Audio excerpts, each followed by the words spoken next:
Alam niyo bang mayroon ng farm sa City Hall? Alam niyo ibig sabihin ng farm? Ano meron sa farm? Baka. Ano ginagawa sa baka?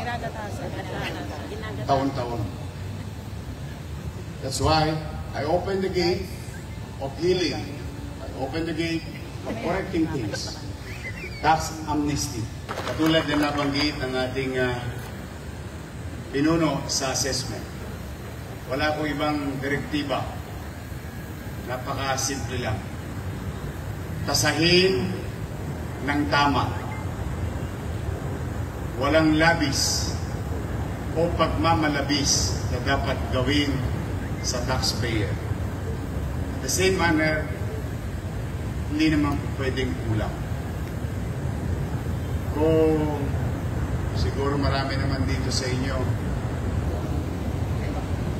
partikular na sa pagpapatakbo ng gobyerno, ang bawat local government o ang buhay nakasalalay sa assessment. Sila ang pinakamalaki nating aasahan upang patuloy na tumakbo ang pamahalaan. Kaya maraming individual nung araw. Maraming individual nung araw. Pinakikialaman sila.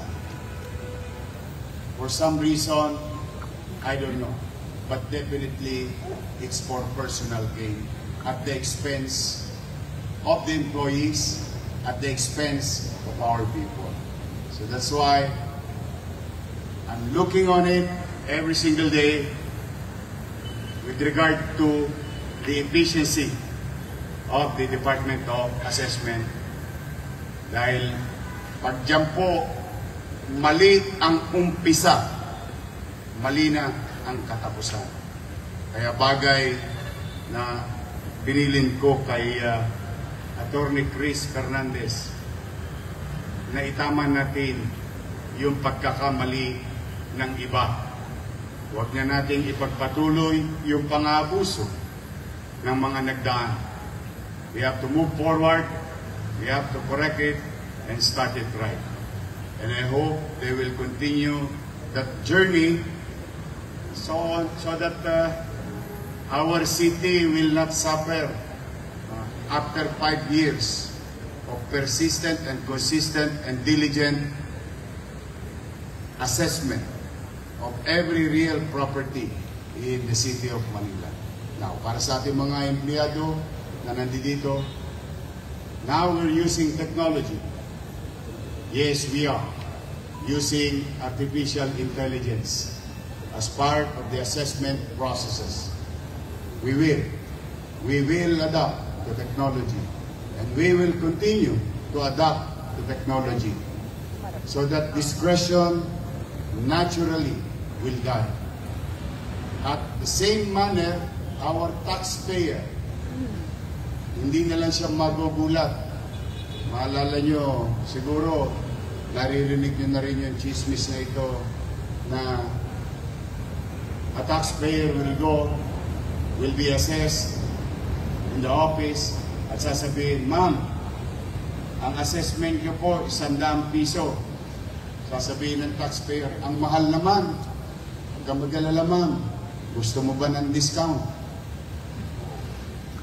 Gusto mo 50% discount. Eh, siyempre matutuwa ang taxpayer. Sasang-ayon ba yung taxpayer? Eh, a normal recourse, of course, sasang-ayon. Dahil makakadiskwento siya. Biglang sasabihin ng tirador, oh, naka-discount to ma'am ng 50 pesos o 50%.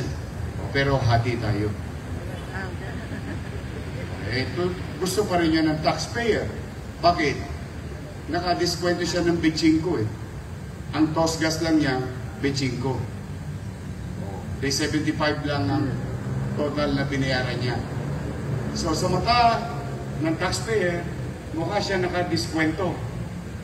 Pero kay Eddie, maliwanag pa sikat ng araw, may 25 siya. Now, ano ang ending? The city suffered 50%. And that thing will continue. Nako, malulugmok talaga tayo. Pero, yung taxpayer, ang hindi niya naintindihan, yung binigay sa kanyang diskwento, ay pwede siyang habulin ng pamahalaan kapag nagpalit ng gobyerno. Alam naman natin, every now and then, nagpapalit ang gobyerno.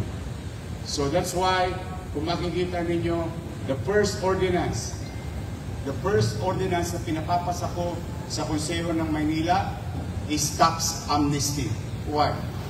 Para bigyan ng pagkakataon ang nagbabayad ng buwis na wag na siyang patuloy na malagay sa alanganin. Bayaran niya ng tama yung principal at wala na siyang penalty at naitama na natin. Kapag naitama natin, ano ang epekto sa 2026? If she and he or any John Does and Mary who pay taxes less from what is naturally normal, next year, 100% na yung babayaran niya nang walang mabigat pang additional expenses. So that's why I'm hoping that the City Assessment Office will just do their job. Wala naman akong ibang hinihingi. Tasahin nyo ng tasahin ng normal. At kung kayo'y halimbawa may alam sa top 500, alam nyo bang mayroon ng farm sa City Hall? Alam niyo ibig sabihin ng farm? Ano meron sa farm? Baka. Ano ginagawa sa baka? Taon-taon. That's why I open the gate of healing. I open the gate of correcting things. Tax amnesty. So that there will be no discretion. There is no more top 500 to be listed for Eddie and Patty. No more. I will not tolerate it.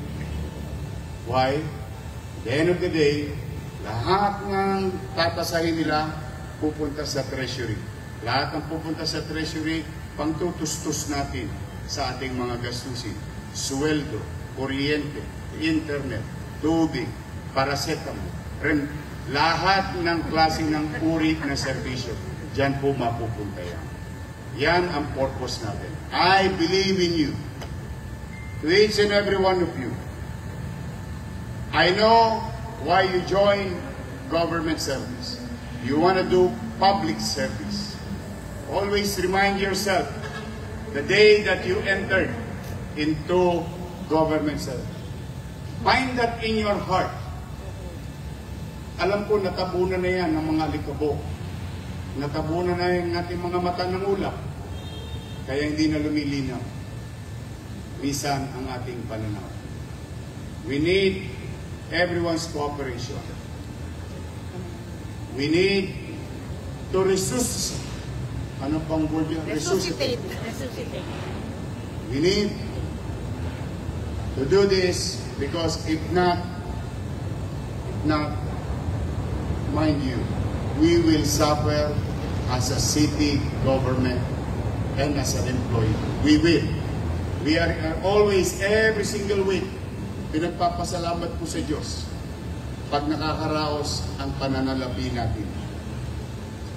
But I know it takes time to heal things. I know it takes time to correct things. But I want you to be with me. Samahan ninyo. Hindi naman para sa akin ito. Para to sa 1.9 million Manileños. They deserve better things from their government. Ako naman, itong linggo to, Lunes, another sunny day, the sun is shining in the capital of the country. Then let's spread love and respect to one another. Pagkalang, pagmamalasakitan sa bawat empleyado. And I wish that will be this week will be another week of productive week para sa ating kanya-kanyang field of undertakings. So mag-iingat kayo, mahal na mahal namin kayo, at kailangan po kayo to deliver what we promise to our people, which is plain and simple public service. Mag-iingat kayo, maging makabuluhan, ligtas at malusog ang linggong ito sa bawat isa sa inyo. Pagpalain nawa kayo ng Pong May Kapal.